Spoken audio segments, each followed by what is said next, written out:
Coming up on Look Today, well, the New York State Department of Health approves the sale of the Westmount Nursing Home.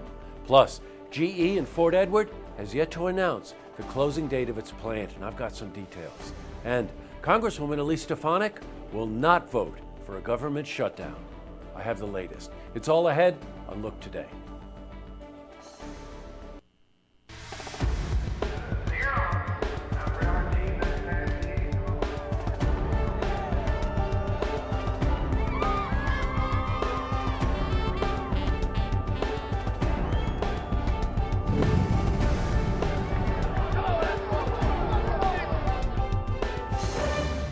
Welcome everyone and happy Friday. I'm Jay Hood Jackson, and here's a look at what's making news today in Saratoga, Warren, and Washington counties. Well, in our lead story, the New York State Department of Health approved the sale of the Westmount Nursing Home. Now, the board discussed the sale for roughly 10 minutes, listened to a few concerns, and asked questions to the supervisors that attended the meeting. Well, Warren County Board of Supervisors Chair Kevin Garrity said he was happy to have the sale behind them and hopes to close on the sale by the end of the year. Well, we're going to change from news to weather because the region continues to see such nice weather. Today was another example. But how is the weekend shaping up? For the latest, let's head to the Glens Falls Weather Center for a look at your first forecast.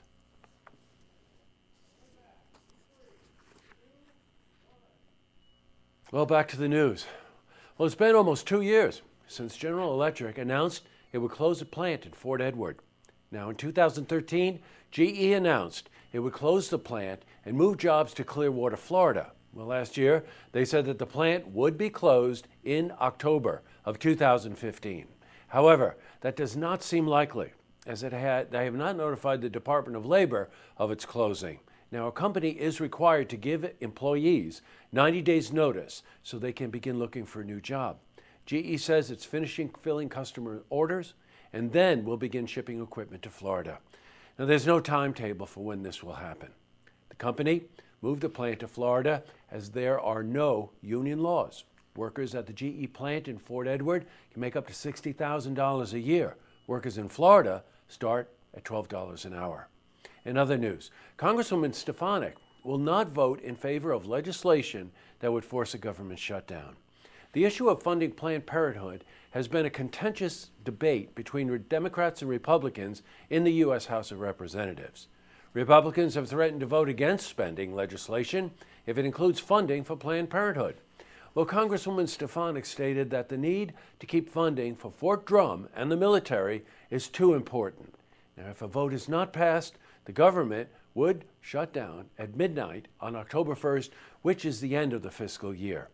Well, also in the news, State Senator Kathy Marchione is endorsing Republican mayoral candidate for Saratoga Springs, John Safford. In a press release, State Senator Marchione said, "John Safford is a new leader we need in Saratoga Springs. His unique blend of real-world business success, nonprofit work, and community volunteerism is the right combination for City Hall." Now, John Safford will be a guest on our original program Beyond the Headlines next week, so check your local listings for air times. Well, in sports, the Queensbury girls varsity soccer team played the South Glens Falls Bulldogs last night. Queensbury went into the game needing a win to tie things up with South Glens Falls in the overall standings. The Spartans got off to a quick start, scoring just 7 minutes into the game. However, in the second half, it was all South Glens Falls, as the Bulldogs scored 5 times and won the game 6-2. Now the next game for South High is on Saturday against Schuylerville. Still to come, StorTech President and CEO Mark Shaw and Adirondack Thunder head coach Cale McLean are here to discuss the Adirondack Thunder and an upcoming preseason game that's sponsored by StorTech. Plus, Franklin Community Center's Jamie Williams is here to discuss Project Lift University. But first, if you see news happening, you want to share a story idea, or join us for an interview, give us a call on the hotline. The number is 798-8000.